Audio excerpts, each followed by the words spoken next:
Έχουμε στην τηλεφωνική μας γραμμή τον κύριο. Ωραία. Καλή σας ημέρα, κύριε Αρβανιτόπουλο, αναπληρωτής Υπουργός Παιδείας και Διαβίου Μάθησης. Μας ακούτε? Καλημέρα, κύριε Καραγιάννη. Κύριε Αρβανιτόπουλε, να ξεκινήσουμε από αυτά τα τελευταία περιστατικά, δηλαδή την αδυναμία να γίνει, την αναβολή που έχει πάρει η εκλογική διαδικασία εξαιτίας ουσιαστικά της αντίδρασης η οποία εκδηλώνεται από φοιτητές και καθηγητές. Το ερώτημα είναι, και επειδή ακούμε την ηγεσία του Υπουργείου να μιλάει για μία μειοψηφία, πώς γίνεται η μειοψηφία να επιβάλλει την άποψή της στην πλειοψηφία και επί της ουσίας να μην εφαρμόζεται ένας νόμος ψηφισμένος?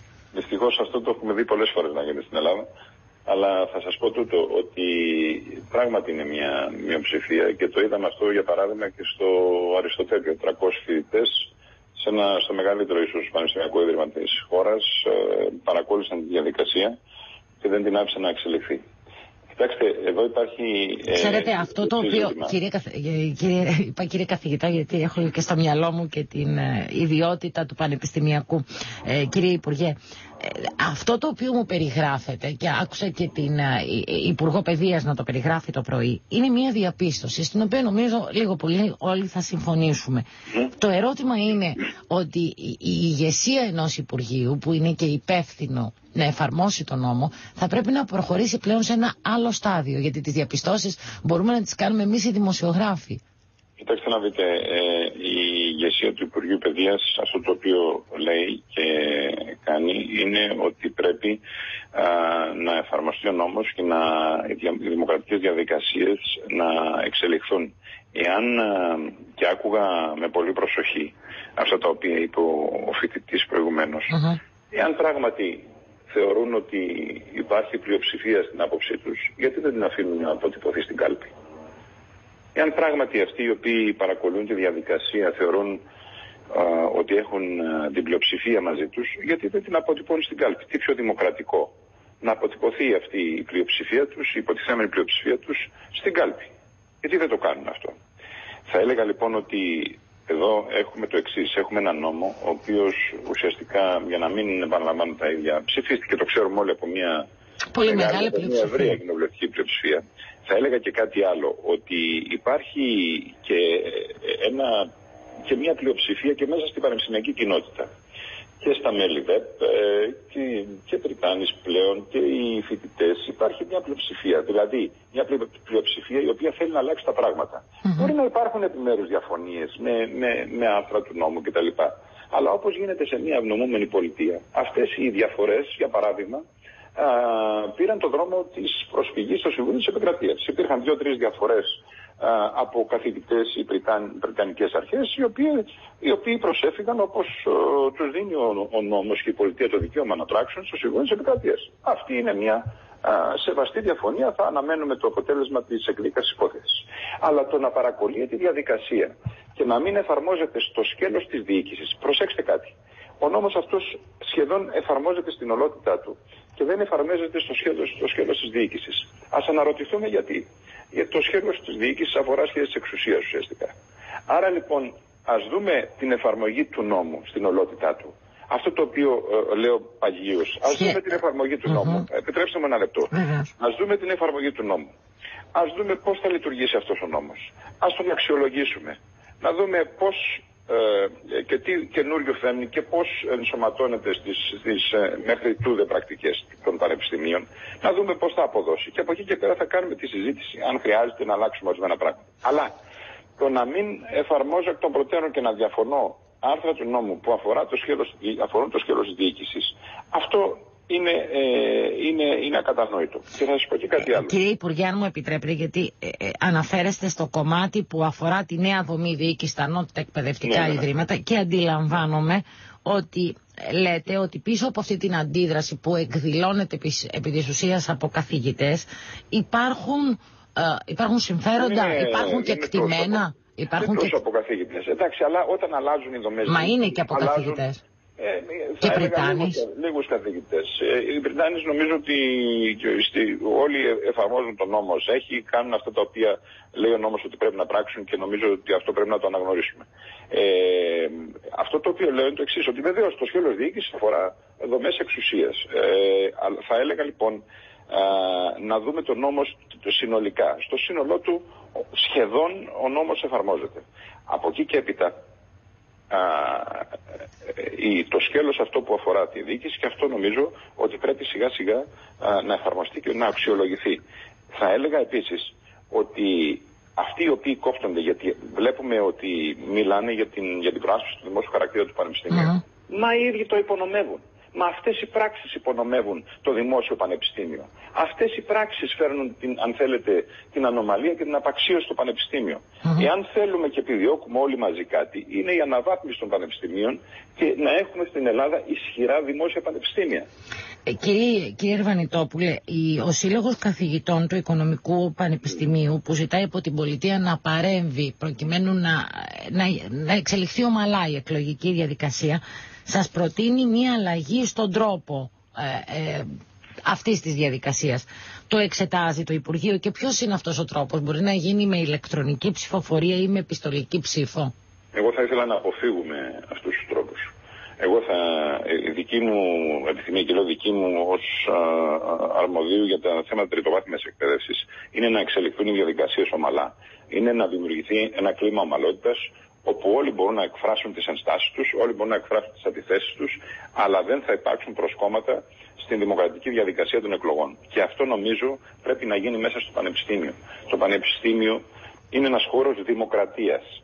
Δεν μπορεί να καταφύγουμε, να απολέσουμε το δικαίωμα της άσκησης του δικαιώματος της ψήφου και της εκλογής, επειδή κάποιοι θέλουν να το επιβάλλουν. Πρέπει να εκφράσουν όλοι τις θέσεις τους, αλλά πρέπει η δημοκρατική διαδικασία να πάει μέχρι το τέλος. Και πρέπει η σιωπηλή πλειοψηφία να δημιουργήσει ένα κλίμα ομαλότητας και μέσα σε αυτό να διεξαχθούν εκλογές. Δεν πρέπει να μας αναγκάσουν κάποιοι να κάνουμε εκλογές εν κρυπτό και απαραβίστο από σπίτια και κομπιούτερς. Νομίζω ότι είναι κατεξοχήν ο χώρος της δημοκρατίας του Πανεπιστήμιου και πρέπει η διαδικασία να λειτουργήσει και να γίνει και να ολοκληρωθεί στα πανεπιστήμια. Συμμερίζεστε την εκτίμηση που λέει ότι επί της ουσίας όλη αυτή η αναταραχή προκύπτει από νεολαίες του Κομμουνιστικού Κόμματος ή του ΣΥΡΙΖΑ, δηλαδή τα κόμματα που καταψήφισαν το νόμο πλαίσιο στη Βουλή? Κοιτάξτε, εγώ δεν θέλω να απαγγείλω κατηγορίες, αλλά βλέπω ουσιαστικά ότι υπάρχουν κάποιοι οι οποίοι παρακολουθούν τις διαδικασίες και δεν αφήνουν την πλειοψηφία να εκφραστεί. Δεν θέλω να ενοχοποιήσω κανέναν, αλλά πάντως θα πρέπει όλοι να δουν και να αναλάβουν τις ευθύνες τους. Και οι φοιτητικές παρατάξεις και τα κόμματα και η πανεπιστημιακή κοινότητα. Δηλαδή είναι ήττα για τη δημοκρατία εάν δεν συμβούν οι εκλογές, εάν δεν γίνουν απρόσκοπτα οι εκλογές. Φανταστείτε, αν μπορούμε να το αναγάγουμε αυτό σε εθνικό επίπεδο, είναι δυνατόν να εμποδίσουμε δημοκρατικές διαδικασίες, να παίρνουμε κάλπες ή να στείλουμε οδοφράγματα για να μην ψηφίσουν οι πολίτες? Γιατί και το πανεπιστήμιο τι είναι? Ένας δήμος. Και διανοείται ποτέ κανείς ότι μπορεί να παρακολουθεί η δημοκρατική διαδικασία? Κύριε Υπουργέ, να περάσουμε στα θέματα, μια και βάλετε τα θέματα των εκλογών. Καταρχάς να πούμε ότι θα είστε υποψήφιος, να επιβεβαιώσουμε την πληροφορία ότι θα είστε υποψήφιος στην εκλογική περιφέρεια του Πειραιά. Στην Α' Πειραιά. Στην πρώτη περιφέρεια του Πειραιά. Ένας νέος λοιπόν υποψήφιος, δηλαδή μπαίνετε, το λέω με την έννοια ότι μπαίνετε στην εκλογική διαδικασία για πρώτη φορά. Πώς παρακολουθείτε όλη αυτή τη συζήτηση που γίνεται για τον βουλευτή του 1 εκατομμυρίου ευρώ? Κοιτάξτε να δείτε, νομίζω ότι δεν κάνει καλό στο πολιτικό σύστημα το να αιωρούνται έτσι κατηγορίες οι οποίες δεν αποκτούν όνομα και διεύθυνση, αν μου επιτρέπετε την έκφραση. Δηλαδή, σε τι ωφελεί τώρα η συνολική απαξίωση και αυτό το μάθημα της Μαργαρίτας που γίνεται? Δεν είναι αυτός, δεν είναι εκείνη, δεν είναι ο άλλος. Νομίζω ότι αυτό συνολικά βλάπτει. Θεωρείτε ότι υπερεύεται εσκαμμένα η αναφορά του αντισαγγελέα του Αριουπάγου στην Επιτροπή Θεσμών και Διαφάνειας της Βουλής? Μα είναι, από ό,τι αντιλαμβάνομαι, είναι ανώνυμη, έτσι δεν είναι? Ναι, ακριβώς. Είναι ανώνυμη η καταγγελία, η αναφορά. Εγώ έχω μια επιφύλαξη για τις ανώνυμες αναφορές και καταγγελίες. Εάν υπάρχει κάτι, ας υποθεί. Γιατί πρέπει να ενοχοποιούνται 300 άνθρωποι αυτή τη στιγμή και ο ένας να ψάχνει τον άλλον? Δεν είναι μια διαδικασία η οποία σε αυτή και ιδίως σε αυτή την παρούσα φάση που το πολιτικό σύστημα κακά τα ψέματα περνάει μια κρίση νομιμοποίησης, δεν είναι μια διαδικασία αυτή η οποία ωφελεί, η οποία προσθέτει, νομίζω ότι αφαιρεί. Κύριε Αρβανιτόπουλε, παρακολούθησα και χθες τις δηλώσεις του Προέδρου της Νέας Δημοκρατίας. Στη φρασιολογία και στη ρητορική ήταν πολύ κοντά σε αυτά που λέει και ο Πρωθυπουργός, ο κύριος Παπαδήμος. Αναρωτιέμαι αν αυτή η αλλαγή στρατηγικής της Νέας Δημοκρατίας σε ό,τι αφορά την συμφωνία της, τη Νέα Δανειακή Σύμβαση, αν θα μπορέσει να απορροφηθεί από το εκλογικό σώμα του κόμματός σας. Προσέξτε, δεν υπάρχει αλλαγή στρατηγικής. Γιατί δεν υπάρχει? Δεν υπάρχει καμία αλλαγή στρατηγικής. Επιτρέψτε μου να πω, για να απαντήσετε συνολικά, ότι επί 2 χρόνια υπάρχει μια αντιμνημονιακή ρητορία η οποία εκφράζεται και στη φρασιολογία αλλά και στην στάση του κόμματος στη Βουλή. Όσον αφορά το μνημόνιο 1. Είναι προς το καλύτερο το μνημόνιο 2? Όχι, θα σας πω. Πρώτον, εμείς κατηγορούμε την προηγούμενη κυβέρνηση ότι τους πρώτους μήνες της διακυβέρνησής της δεν πήρε αυτά τα μέτρα που θα μπορούσε να έχει πάρει για να αποφευθεί το μνημόνιο 1. Ένα το κρατούμενο. Το δεύτερο είναι ότι υπέγραψε το μνημόνιο 1 χωρίς να το διαπραγματευτεί. Και όπως λένε και κάποιοι υπουργοί της, χωρίς καν να το διαβάσει.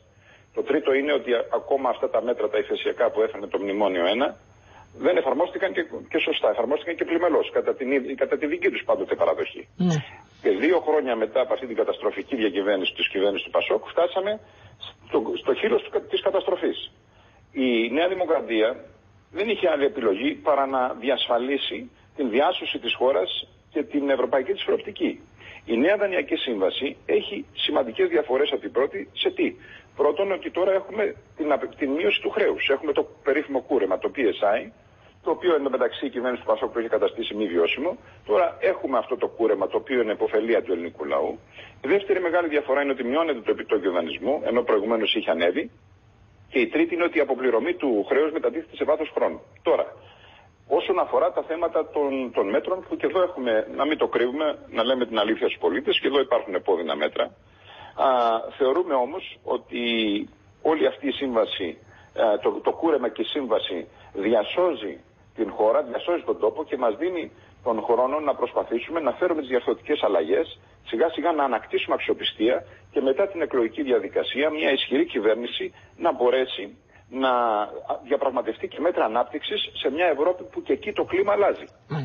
Γιατί βλέπουμε στην Ευρώπη πρώτον ότι πολλοί πρωθυπουργοί πια με επιστολές τίθενται υπέρ της λήψης μέτρων ανάπτυξης. Οι 12 Ευρωπαίοι ηγέτες. Ακριβώς. Με πρωτεργάτη το Μάριο Μόντι. Ακριβώς. Βλέπουμε ότι υπάρχει πάλι συζήτηση για το ευρωομόλογο. Βλέπουμε πάντως ότι το κλίμα αλλάζει. Άρα λοιπόν, έχοντας επιτύχει αυτή τη διάσωση της χώρας, μπορούμε σιγά σιγά να διαπραγματευτούμε μέτρα ανάπτυξης για να μπορέσει πάλι να πάρει μπροστά η οικονομία μας και βέβαια όλο αυτό να γίνει υποφελία των πολιτών οι οποίοι έχουν υποστεί τεράστιες θυσίες αυτά τα 2 χρόνια. Και κάτι τελευταίο, γιατί δεν έχω καθόλου χρόνο. Εκτιμάτε ότι θα πρέπει να δοθεί μια περαιτέρω χρονική ανάσα στην κυβέρνηση Παπαδήμου και άρα να μην είναι ασφικτικό το πλαίσιο για το τέλος Απριλίου ή αρχές Μαΐου? Όχι, νομίζω ότι η κυβέρνηση αυτή η οποία συγκροτήθηκε με συγκεκριμένους στόχους, εκταμείευση της εκδόσης η οποία και έγινε, η συμφωνία για το PSI και η Δανειακή Σύμβαση η οποία έγινε, τώρα να δούμε την διαδικασία του PSI και να πάνε όλα καλά και νομίζω ότι σιγά σιγά να ληφθούν και αυτά τα μέτρα τα διαρθρωτικά τα οποία πρέπει να ληφθούν αυτές τις μέρες και από εκεί και πέρα να ολοκληρώσει τον κύκλο αυτή η κυβέρνηση και να πάμε στην έκφραση της λαϊκής ετυμηγορίας. Μάλιστα. Γιατί υπάρχει προφανής πια δυσαρμονία, δεν χρειάζεται να το πω εγώ, νομίζω το λένε όλοι, ανάμεσα στους κοινωνικούς συσχετισμούς που υπάρχουν πια, στους πολιτικούς συσχετισμούς μέσα στην κοινωνία και την σύνθεση αυτού του κοινοβουλίου. Και νομίζω ότι είναι η ώρα και οι πολίτες και οι κομματικοί σχηματισμοί βέβαια να τοποθετηθούν με βάση τη νέα πραγματικότητα και με ευθύνη να χαράξουμε τον δρόμο για την οριστική έξοδο από την κρίση. Κύριε Υπουργέ, σας ευχαριστώ πάρα πολύ για τη συνομιλία μας. Να είστε καλά. Σας ευχαριστώ εγώ. Καλή σας μέρα.